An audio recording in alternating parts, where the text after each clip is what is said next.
Bueno, pues hoy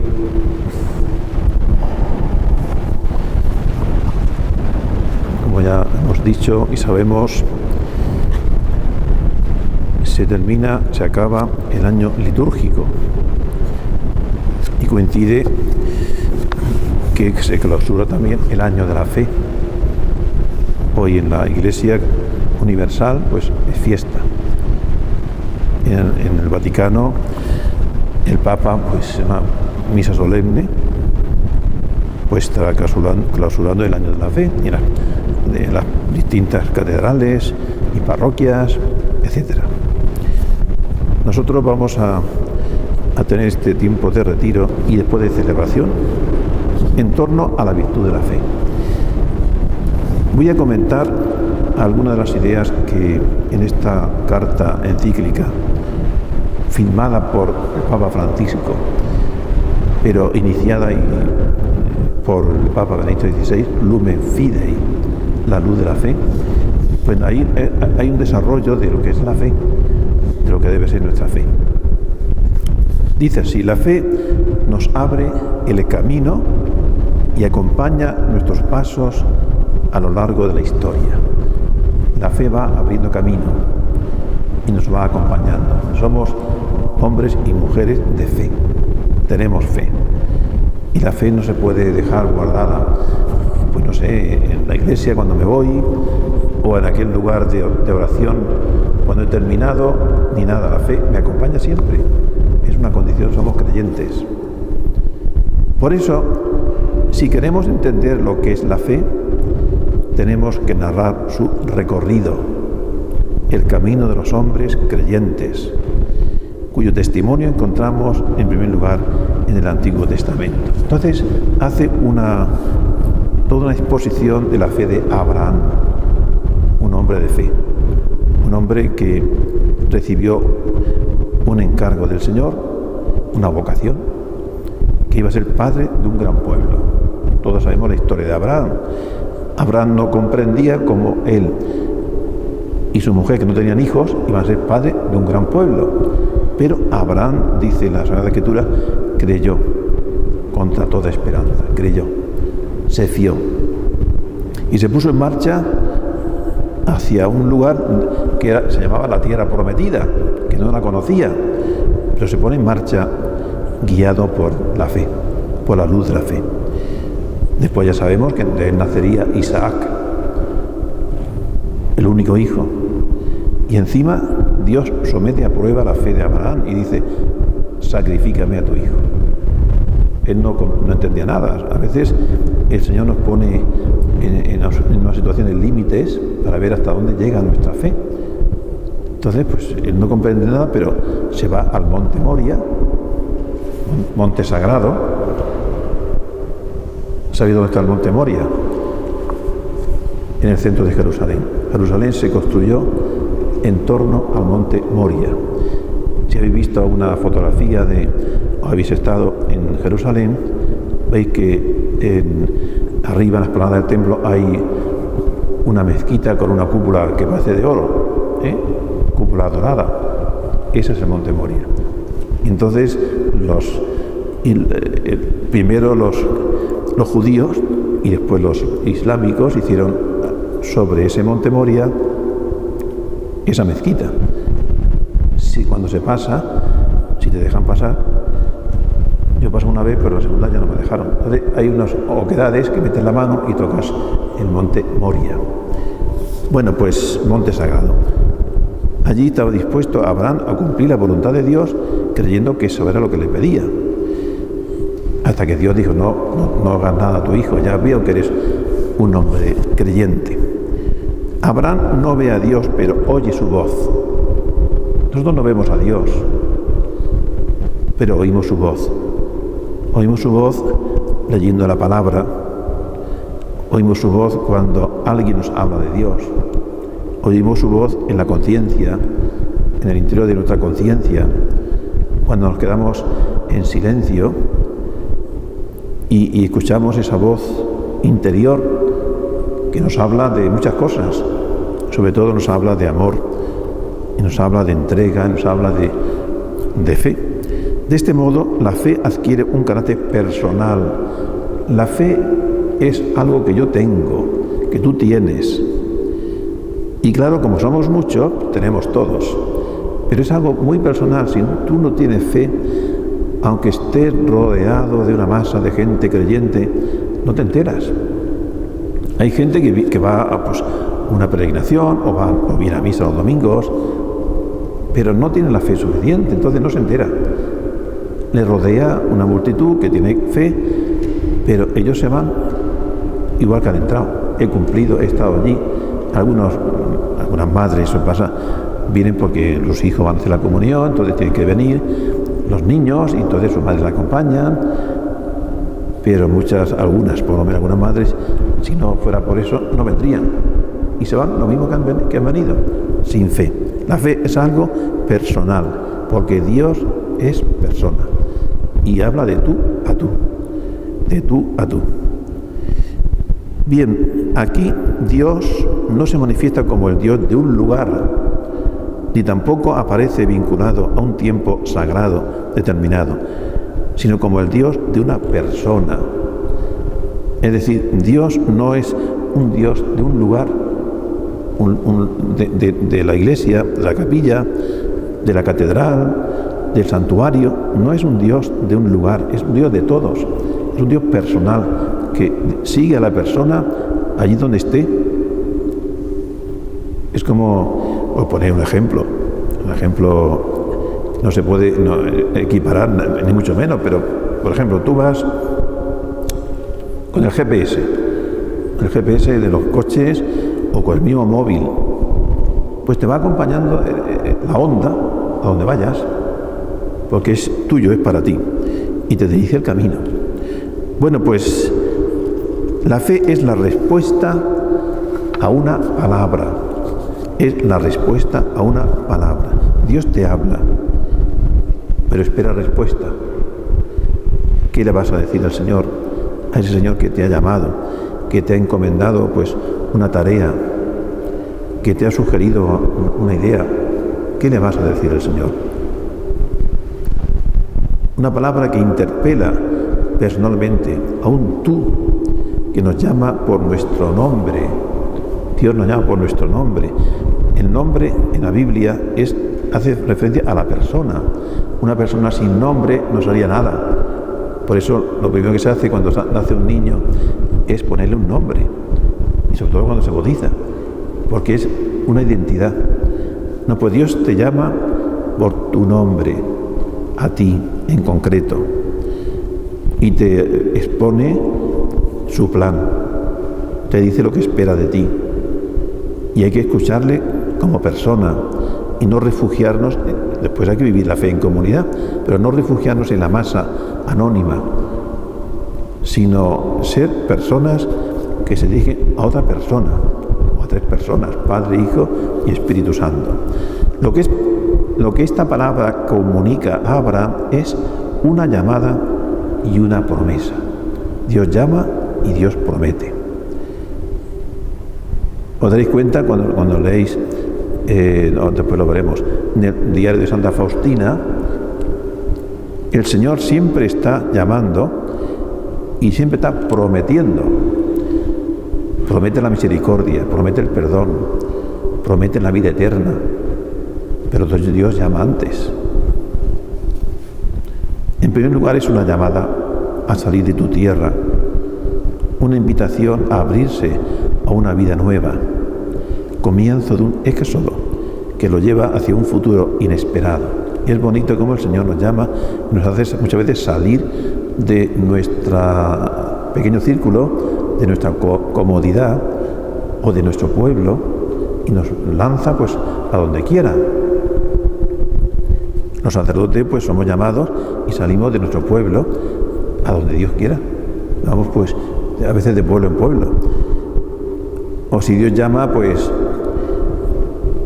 para iniciar un cenáculo, sale del pueblo y se va a otro pueblo o a otra ciudad, a otro lugar. ¿Por qué? Porque Dios llama para comenzar algo nuevo. La fe ve entre comillas, ve subrayado, en la medida en que camina. O sea, la fe ve en la medida en que camina.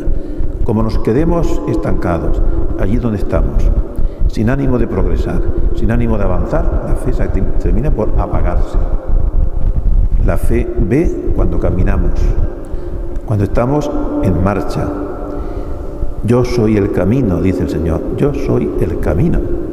El que quiera seguirme, que tome su cruz y me siga. Siempre está diciendo, el Señor está haciendo alusión al camino, a la marcha.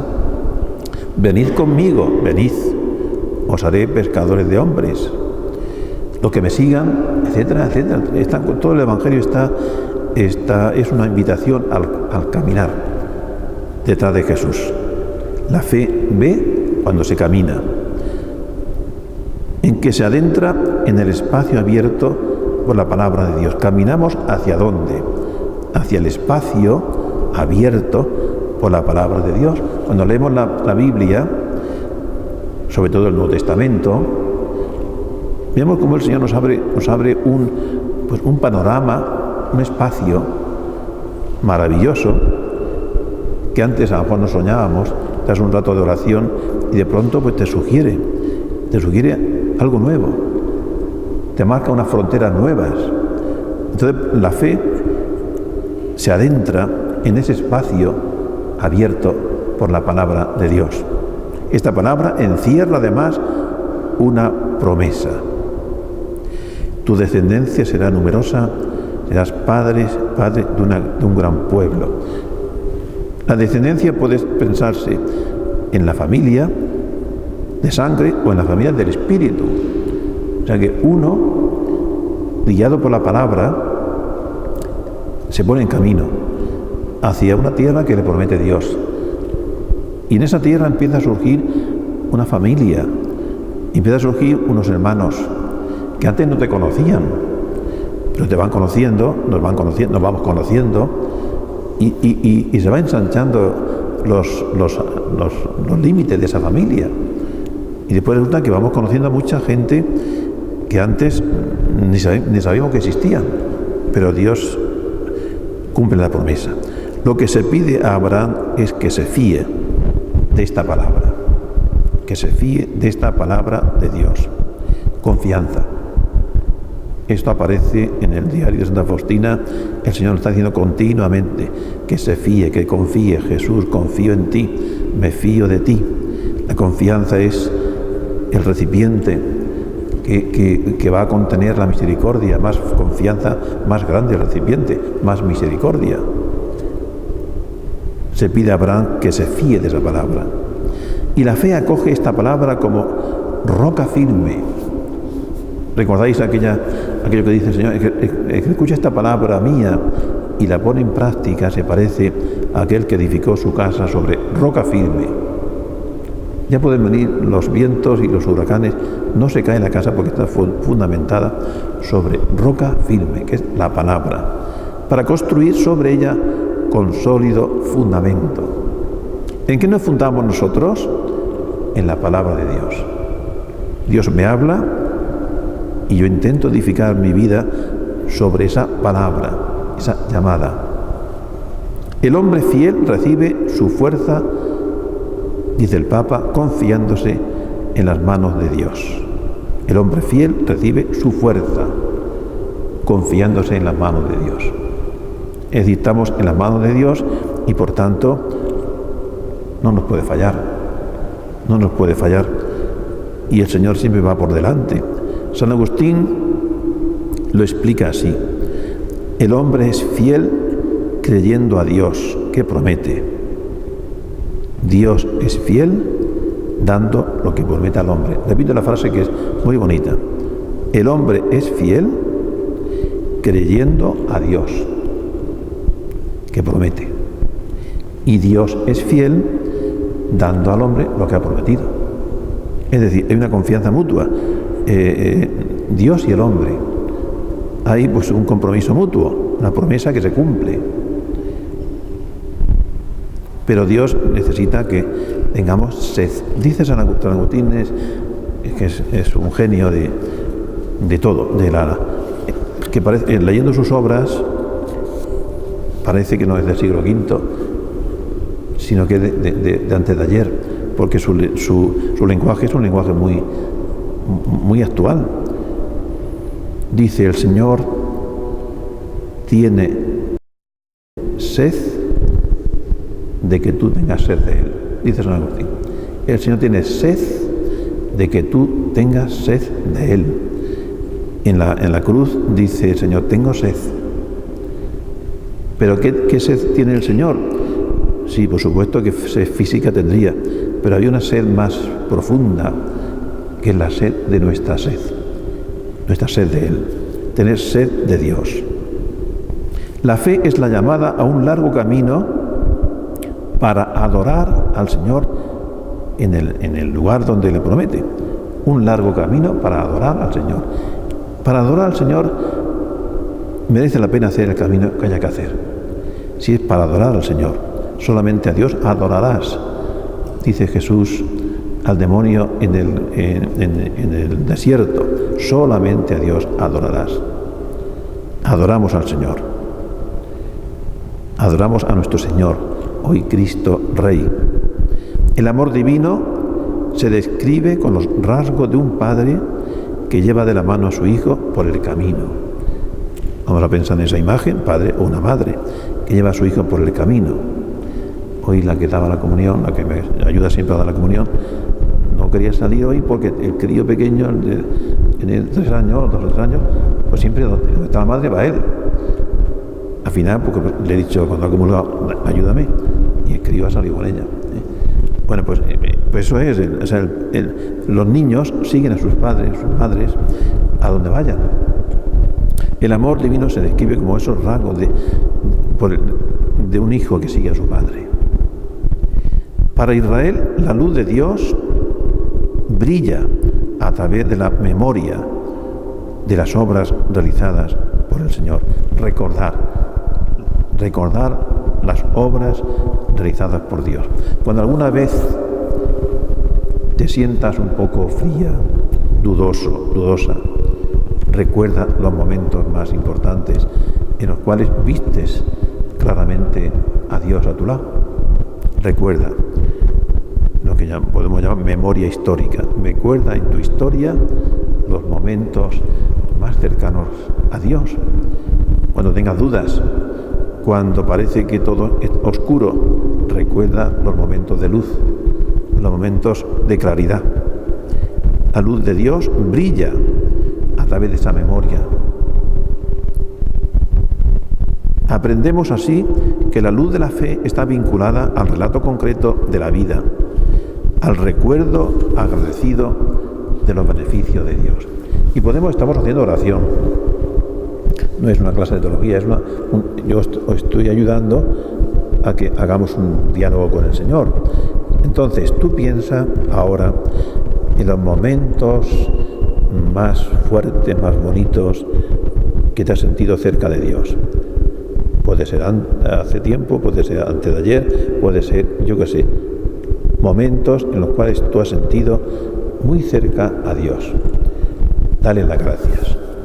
Lo que dice el Papa, el recuerdo agradecido de los beneficios de Dios. Como Dios estuvo cerca de ti en un momento concreto y lo viste claramente. Dios estaba allí. Dios salió a mi encuentro. Dios me obsequió con aquella gracia. Y entonces nosotros estamos agradecidos. Y decimos: gracias, Señor, por aquel momento en el cual tú te manifestaste tan cerca de mí. A veces pasa como el tiempo, se nubla el sol y parece que la luz se ha ido, pero pasa así, eso pasa. Pero acuérdate que la luz sigue existiendo. Hay una frase muy bonita de un autor conocido, es una frase que se hizo famosa y se ha repetido muchas veces: si lloras por haber perdido la luz, las lágrimas no te dejarán ver las estrellas. Es decir, que aunque el sol se meta, están las estrellas, son otros soles. Siempre está Dios. Y el Papa recuerda aquí, los dos papas, porque esta encíclica yo creo que es la única en la historia de la Iglesia que está escrita por dos papas. Dice, la arquitectura gótica lo ha expresado muy bien. Piensa en una catedral. Murcia, incluso si alguno está bueno, aquí de León, la catedral de León, que es catedrales, son unas vidrieras inmensas, espectaculares. Dice, en las grandes catedrales, la luz llega del cielo a través de las vidrieras en las que está representada la historia sagrada. La luz de Dios nos llega a través de la narración de su revelación y de ese modo puede iluminar nuestro camino en el tiempo, recordando los beneficios divinos, mostrando cómo se cumplen sus promesas. O sea que los que construyeron las catedrales no pusieron vidrieras así por adorno, no, es un modo de expresar una verdad de fe. Y entonces en cada vidriera pues hay una historia, un momento histórico de la historia sagrada. Y la luz del sol nos llega a través de esa vidriera, de la historia, nos llega a nosotros y te sientes como muy lleno, muy iluminado por el Señor. La idolatría no presenta un camino sino una multitud de senderos. La idolatría, y el mundo actual está lleno de ídolos, no ofrece caminos, sino senderos que nos apartan del camino, que no llevan, dice aquí, a ninguna parte, y forman más bien un laberinto, en el cual el hombre se pierde, tanto sendero se pierde. Quien no quiere fiarse de Dios se ve obligado a escuchar las voces de tantos ídolos que le gritan, fíate de mí. Eso lo estamos viendo. Quien no cree en Dios, pues tiene que fiarse de alguien, pues se fía del jugador tal de fútbol, o se fía del tal político, o se fía de tal quien sea, tal filósofo, o de quien sea. Porque le están gritando, fíate de mí, yo soy el centro de la vida. La fe, en cuanto asociada a la conversión, es lo opuesto a la idolatría.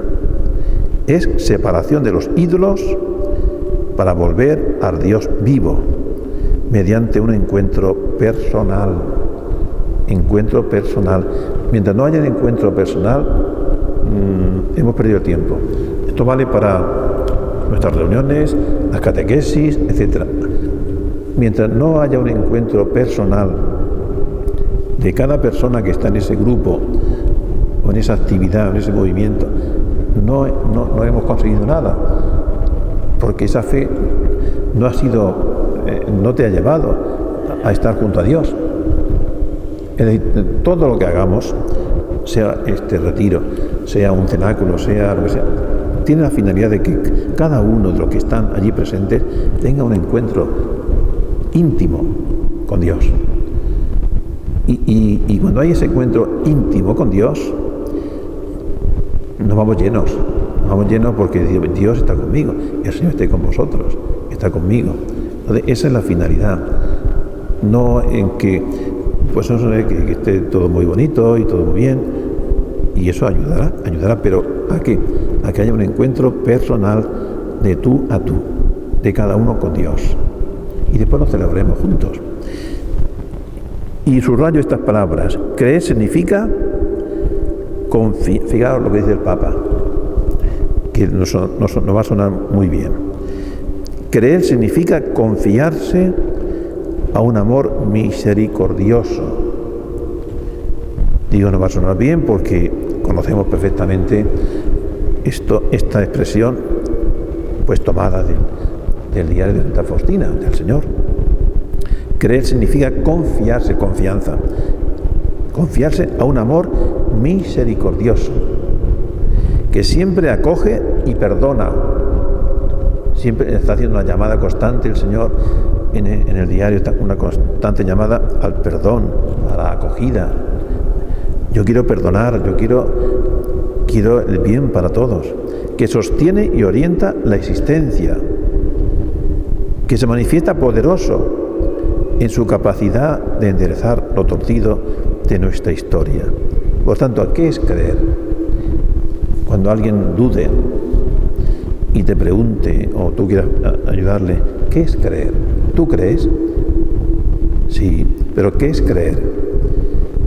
Creer significa confiarse a un amor misericordioso que siempre acoge y perdona, que sostiene y que orienta la existencia, que se manifiesta poderoso en su capacidad de enderezar lo torcido de nuestra historia. La fe consiste en la disponibilidad para dejarse transformar una y otra vez por la llamada de Dios. La disponibilidad, Señor, aquí estoy dispuesto, dispuesta a que me transformes por tu llamada, por la llamada de Dios. Dios, cuando llama, transforma a la persona, le cambia su modo de pensar y su modo de enfocar la vida. No nos llama pues a que seamos piadosicos y recemos mucho, sino que nos llama a que cambiemos, a que nos encontremos cara a cara. Y entonces vendrá después la devoción y vendrá todo lo que quiera, pero antes ha tenido que haber un encuentro. He aquí la paradoja. En el continuo volverse al Señor, el hombre encuentra un camino seguro que lo libera de la dispersión a que le someten los ídolos. Veis que la vida moderna nos está siempre forzando a una dispersión. Y ese es el problema de los mayores y de los jóvenes, que están muy dispersos. Es decir, tienen la mente, no saben qué, en muchos sitios, pero en ningún lado. Entonces hay que reconducir la vida y el pensamiento, reconducirlos al centro. Pongo siempre el ejemplo de una rueda de bicicleta con los rayos. Y entonces está el centro. Si están equilibrados los radios, la rueda funciona bien. Si no están equilibrados, pues ya saben lo que pasa.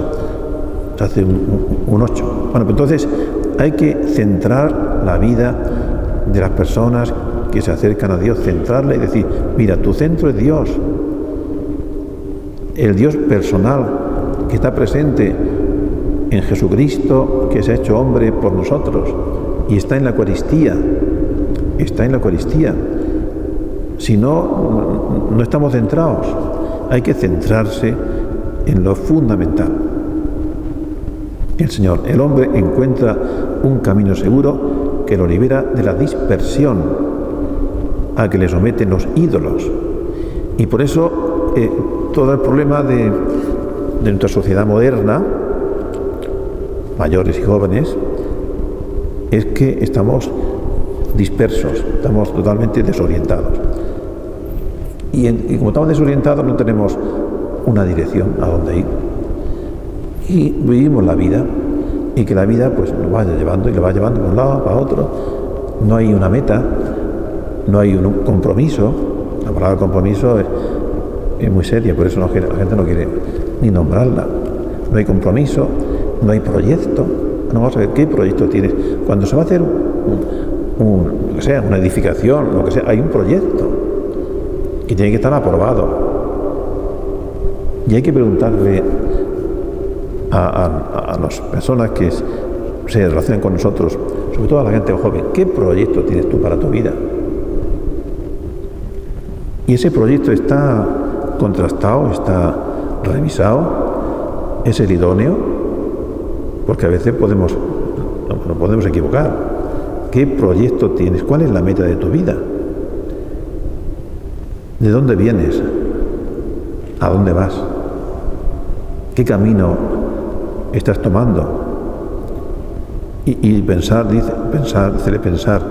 lo pensamos nosotros ahora aquí, que solamente tenemos una vida, los días van pasando, y claro, si yo no llevo el camino correcto, voy avanzando por el atajo, por el sendero que me dispersa, y llegará un momento en que estaré muy lejos, y me costará trabajo volver al camino verdadero.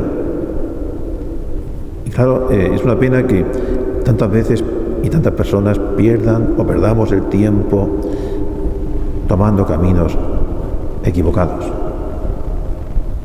Y muchísima gente lo toma. Y después, claro, querrán rectificar si es que hay una conversión, y les costará mucho trabajo.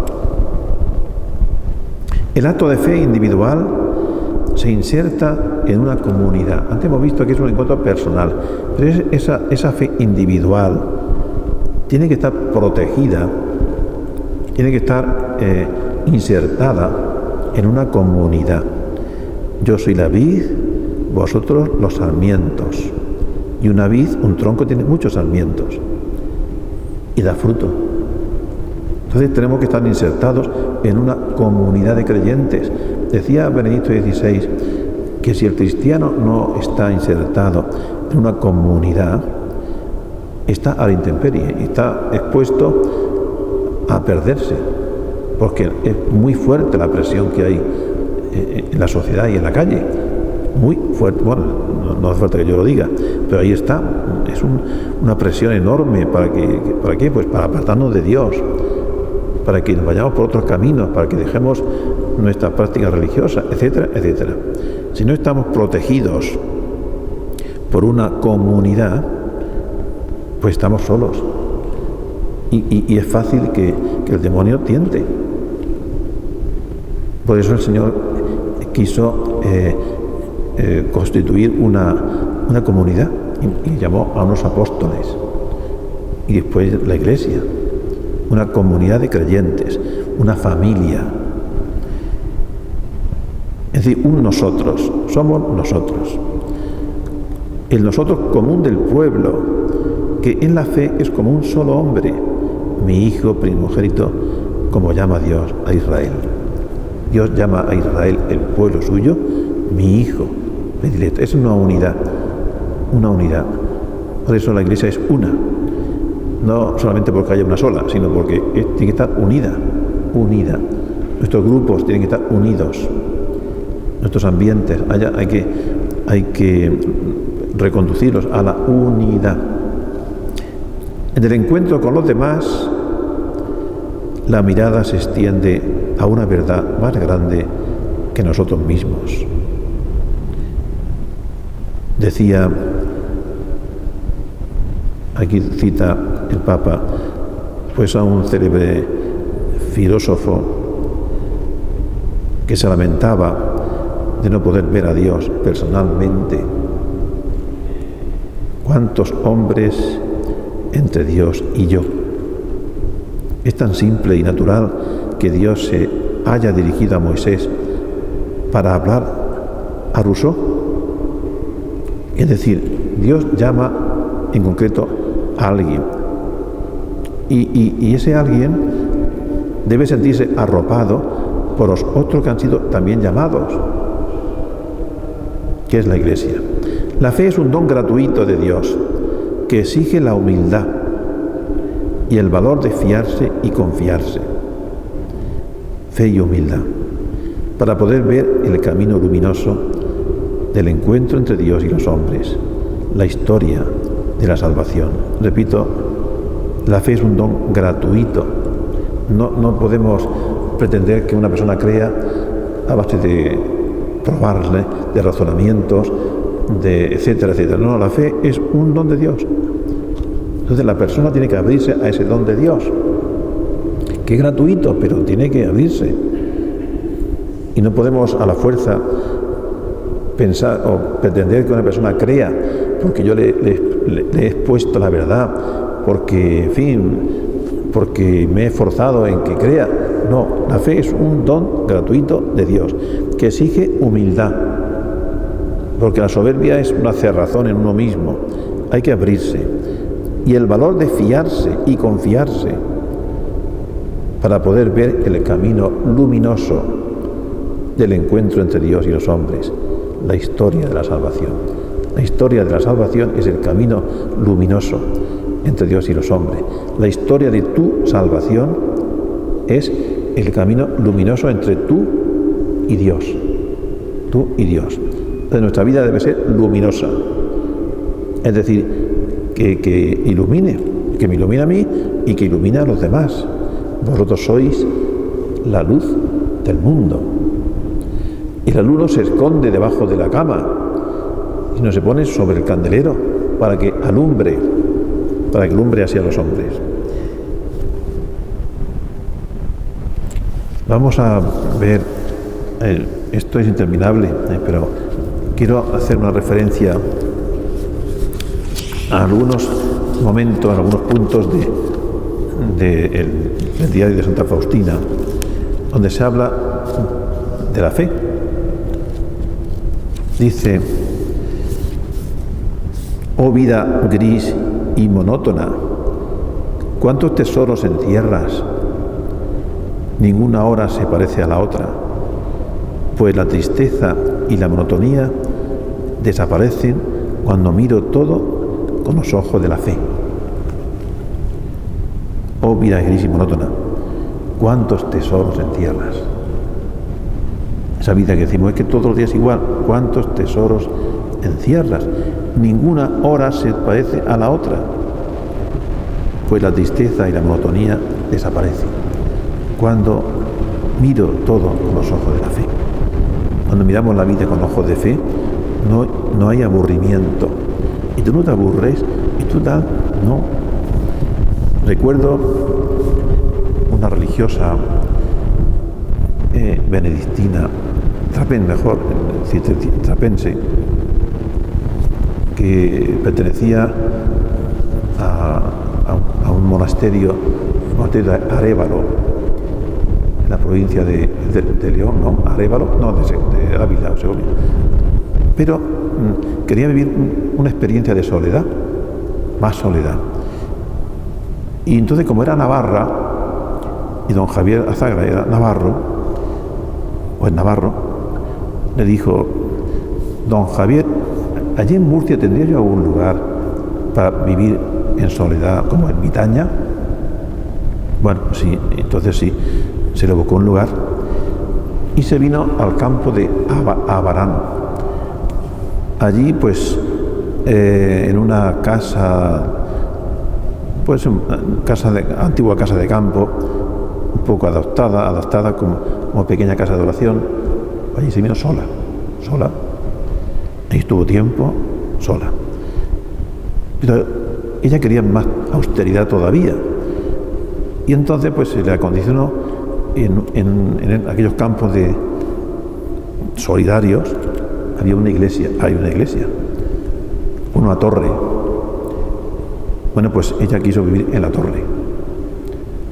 Y ella se fue a la torre, pues, de 3 cuerpos, 3 pisos. En la parte baja tiene una cocinica y una pequeña salida de nada, no cabíamos más que 3. El primer piso, el oratorio sagrario y su lugar de estudio, y en el último piso su habitación, que no era nada, no tenía ni colchón, dormía en una especie de lona. Bueno, ahí estuvo años y años. Coincidió que ella estaba en Abarán, iba muchas veces a verla, me llevaba gente, y recuerdo que siempre la gente que iba le preguntaba por curiosidad: pero usted no se aburre aquí sola. Y dice: es que no tengo tiempo de aburrirme. ¿Y cuál es su horario? Bueno, pues yo me levanto muy temprano, a las 6 de la mañana, y ya tengo todo distribuido: oración, tal, después lectura, después trabajo, después limpiar, después por la tarde tal. Y tenía todo cogido, no tengo tiempo de aburrirme porque no tengo tiempo libre, tengo todo bien ordenado. Y la verdad es que sí, estaba feliz y contenta. Yo le hice un interview para una televisión y está en YouTube, está puesto, y le puse el nombre, el otro gritos del silencio, más o menos. Bien, ya se puso un poco delicada y se marchó a su monasterio de Arévalo, y hace 2 años, 2 veranos que pasé yo por allí, fui a verla, estaba ya un poco mayor, pero venía a decir esto, que uno cuando tiene la vida ordenada y ve lo que tiene que hacer y lo hace, no se aburre. Hay que buscar momentos de tranquilidad, es necesario. También más adelante, pruebas enviadas por Dios a un alma particularmente amada, tentaciones y oscuridad de Satanás. El amor del alma no es todavía como Dios lo desea. De repente el alma pierde la presencia de Dios. Se manifiestan en ella distintas faltas y errores con los cuales tiene que llevar a cabo una lucha encarnizada. Todos los errores levantan la cabeza, pero su vigilancia es grande. En el lugar de la anterior presencia de Dios ha entrado la aspereza y la sequía espiritual. No encuentra satisfacción en los ejercicios espirituales. No puede rezar, ni como antes, ni como oraba ahora. Lucha por todas partes y no encuentra satisfacción. Dios se la ha escondido y ella no encuentra satisfacción en las criaturas y ninguna criatura sabe consolarla. El alma desea a Dios apasionadamente, pero ve su propia miseria. Empieza a sentir la justicia de Dios. Ve como si hubiera perdido todos los dones de Dios. Su mente está como nublada. La oscuridad envuelve toda su alma. Empieza un tormento inconcebible. El alma ha intentado presentar su estado al confesor, pero no ha sido comprendida. Y dice, la fe queda expuesta al fuego. La lucha es dura. El alma hace esfuerzo, persevera junto a Dios con un acto de voluntad. Con el permiso de Dios, Satanás sigue más adelante. La esperanza y el amor están puestos a prueba. Estas tentaciones son terribles. Dios sostiene al alma ocultamente. Ella no lo ve, no lo sabe, ya que de otra forma no podría resistir. Y Dios sabe lo que puede mandar al alma. El alma tentada de incredulidad respecto a las verdades reveladas, a la falta de sinceridad frente al confesor. Satanás le dice, mira, nadie te comprenderá. ¿Para qué hablar de todo esto? En sus oídos suenan las palabras de las cuales ella queda aterrorizada y le parece que las pronuncian contra Dios. Ve lo que no le gustaría ver, oye lo que no quiere oír, y es terrible no tener en tales momentos a un confesor experto. Ella soporta sola todo el peso, pero dentro de lo que está en su poder, debe buscar a un confesor bien informado, porque puede quebrarse bajo este peso y ocurre con frecuencia que está al borde del abismo. Todas estas pruebas son duras y difíciles. Dios nos las da, no las da a un alma que anteriormente no haya sido admitida a una comunión más profunda con Él y no haya disfrutado de la dulzura del Señor. Y también Dios tiene en eso sus fines insondables para nosotros. Muchas veces Dios prepara de modo semejante al alma a los designios futuros y a grandes obras, y quiere probarla como oro puro, pero este no es todavía el fin de la prueba. Existe todavía la prueba de las pruebas, esto es, sentir el rechazo total por parte de Dios. Es decir, la fe, que es un don gratuito, está sometida muchas veces a prueba. Y a veces te ves un poco en la oscuridad. Y la prueba de las pruebas, dice aquí el diario de Santa Faustina, la prueba de las pruebas es sentir el rechazo total por parte de Dios. Es pensar que Dios no me quiere, Dios no me hace caso, Dios no me escucha, Dios se ha olvidado de mí, yo no soy nadie para Dios. La prueba de las pruebas, el abandono absoluto, la desesperación. Y esto ocurre. Por eso hay que estar prevenidos. Satanás siempre estará al acecho para ver cómo puede torcer el camino que tú llevas. Lo intentó con Jesucristo en el desierto y dijo al Señor: escrito está, no adorarás a nadie más que a Dios.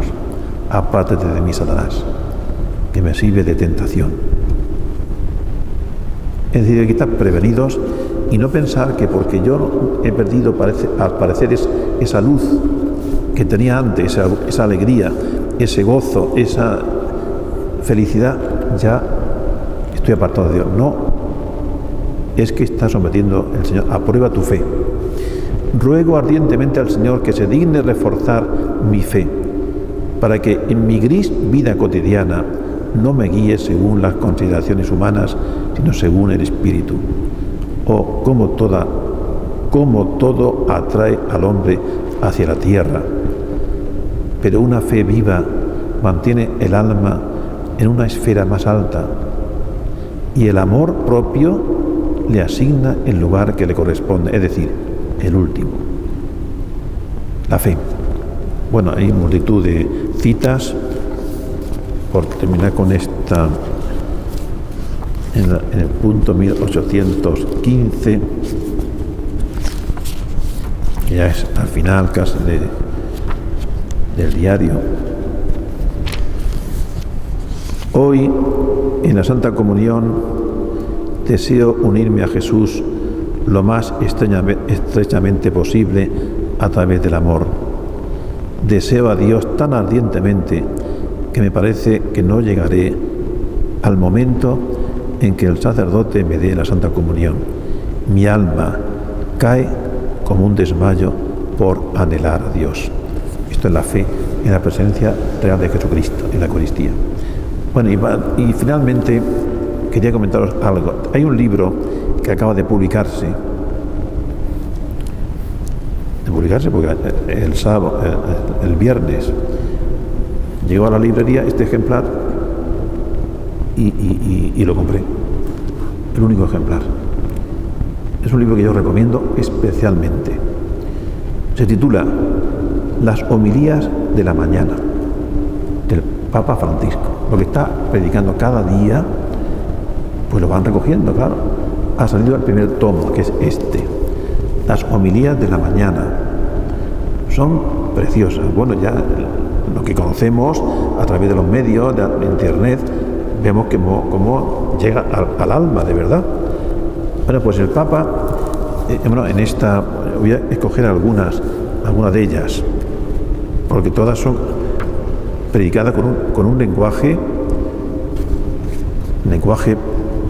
asequible totalmente. Dice el Papa: la fe no se vende.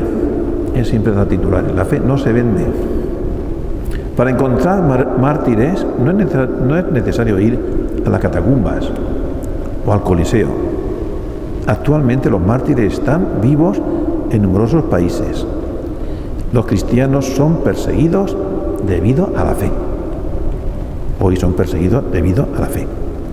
En algunos países no pueden usar la cruz. Son castigados si lo hacen. Hoy, en el siglo XXI, nuestra iglesia es una iglesia de mártires. Aquí, gracias a Dios, no llegamos a tanto, pero hay un martirio psicológico y un martirio espiritual, que es el ataque constante de personas que no comprenden tu camino, nuestro camino, y quieren un poco pues justificarse atacando. Se defienden atacando. ¿Cómo es nuestra fe?, pregunta el Papa. ¿Cómo es nuestra fe? ¿Es fuerte? ¿O a veces es agua de rosas? Cuando llegan las dificultades, él utiliza una expresión muy argentina, muy de Hispanoamérica, somos corajosos, donde tenemos coraje, como Pedro, o un tanto tibios. Y recordó que Pedro no cayó su fe, no descendió a componerlas, porque se indica en los Hechos de los Apóstoles, continuaron firmes en esta fe. No podemos callar ante aquello que vimos y oímos. En la historia del pueblo de Dios, indicó el Papa, siempre existió una tentación, eliminar una parte de la fe. Pero la fe es tal como nosotros la confesamos en el credo. Por lo tanto, debemos superar la tentación de hacer un poco como hacen todos, de no ser tan rigurosos, tan rígidos. Es que sois muy rígidos. Es que la fe es así. La fe no admite componendas, no admite recortes. Cuando comenzamos a recortar la fe, a negociar la fe, de cierta forma a venderla al mejor postor, iniciamos el camino de la apostasía, de la infidelidad al Señor. No podemos recortar la fe. ¿Os admite o no os admite? Dios te la ofrece. Pues mira, si quieres la tomas y no la dejas, pero la fe es así. De aquellos que, como Pedro y Juan, dicen, no podemos callar lo que hemos visto y escuchado. Tenemos que ser nosotros. Y esto nos da fuerza a nosotros, que a veces tenemos una fe un tanto débil. Nos da fuerza para afrontar la vida, esta fe que recibimos, esta fe que es el don que el Señor ofrece a todos los pueblos. Y el Papa recordó, entre tanto, que esto no podemos hacerlo por nosotros mismos. Es una gracia. La gracia de la fe que debemos pedirla todos los días. Señor, te agradezco la fe. Conserva mi fe. Haz que crezca. Que mi fe sea fuerte, audaz, y que me ayude en los momentos en que, como Pedro y Juan, debo hacerla pública. Dame el coraje. Esta sería una hermosa oración para los días de hoy. Y día de hoy que termina el año de la fe. Señor, dame una fe. Haz que crezca mi fe. Te agradezco mi fe. Que mi fe sea fuerte, audaz. Que me ayude en los momentos difíciles. Que el Señor nos ayude a custodiar la fe, a llevarla hacia adelante, a ser nosotros, mujeres y hombres de fe. Después, en otra homilía, dice, la fe no es un fraude. La fe no es ni una alienación ni un fraude, sino un camino concreto de belleza y de verdad, trazado por Jesús para preparar nuestros ojos y mirar sin gafas. Sin mirar sin gafas el rostro maravilloso de Dios. En el lugar definitivo, como está preparado para cada uno. Mirar sin gafas, es decir, sin colores y sin deformaciones, el rostro maravilloso de Dios en el lugar definitivo. No se turbe vuestro corazón, creed en Dios y creed también en mí. En la casa de mi Padre hay muchas moradas, si no, os lo habría dicho porque me voy a prepararos un lugar. Cuando vaya y os prepare un lugar, volveré y os llevaré conmigo, para que donde estoy yo, estéis también vosotros. Y a donde yo voy, ya sabéis el camino. Estas palabras de Jesús y del Papa son precisamente palabras muy bellas. En un momento de despedida, Jesús habla a sus discípulos propiamente desde el corazón. Él sabe que sus discípulos están tristes porque se dan cuenta de que la cosa no va bien. No se turbe vuestro corazón. Y comienza a hablar así como un amigo, incluso con la actitud de un pastor. Yo digo, la música de estas palabras de Jesús es la actitud del pastor. como se comporta el pastor con sus ovejas. No se turbe vuestro corazón, creed en Dios y creed también en mí. Y al pronunciar estas palabras, según la narración evangélica, dijo el Papa, comienza a hablar. ¿De qué? Del cielo, de la patria definitiva. Creed también en mí. Yo soy fiel. Y conectamos con las palabras del Evangelio de hoy. Hoy estarás conmigo en el paraíso. Los demás le atacaban al Señor, le increpaban, lo ponían a prueba. Solamente uno de los bandidos crucificados dice, Señor, acuérdate de mí cuando estés en tu reino. Hoy estarás conmigo en el paraíso. Bien, pues es la 1:30 y siguiendo el programa que hemos establecido, pues tenemos a 1:30, tenemos la comida compartida alegremente para que a las 3, tenemos 1:30, a las 3 podamos subir de nuevo, rezamos la coronilla y tenemos un tiempo de testimonios. Es decir, ¿qué te ha dicho a ti el Señor hoy o cualquier otro día que pueda manifestar aquí y nos pueda edificar a todos? Todos tenemos testimonios. Un momento cerca del Señor, aquella persona, aquel lugar, aquellas circunstancias, y tenemos un tiempo tranquilo para hablar dialogar de las cosas nuestras. A las 4 expondremos el Santísimo y tenemos un tiempo de adoración, de oración, casi en silencio. Yo solamente leeré alguna cosita, pero casi en silencio para que sea un encuentro personal de tú con el Señor. Y pedirle muchas veces, Señor, creo, pero aumenta mi fe. Y pedirle por aquellas personas que no creen. Puede ser un tiempo de apostólico, por las personas que no creen, porque no han tenido la suerte de saber abrir las puertas de su alma, o no han tenido la oportunidad de que alguien le diga que el Señor las quiere. Dios te ama. No podemos juzgar. El Papa dice que no juzguemos a nadie. Hay personas que no han tenido la oportunidad de conocer a Dios y por eso no creen. O que han tenido un mal momento en su vida y se han apartado. Pero Dios las ama, Dios las quiere y Dios es misericordioso. Y hay que quererlas, amarlas y pedir por ellas. A la Virgen María, mujer de fe, bienaventurada tú porque has creído. Bienaventurada tú porque has creído, dijo su prima Isabel.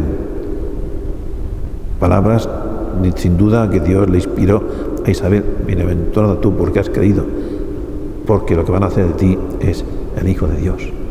Pues a la Virgen María, Virgen Madre de Misericordia, le pedimos que nos ayude a tener fe para ser bienaventurados.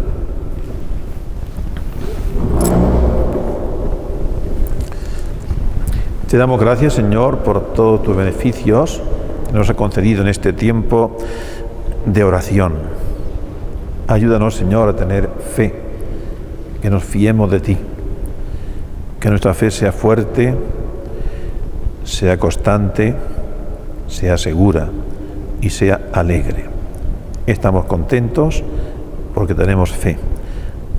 Lo que ha dicho uno de los niños que en la misa, pues mira, Dios le inspira, ha hablado, ¿qué es la fe? Por la felicidad. Pues sí, el que tiene fe es feliz, Señor, y queremos ser felices.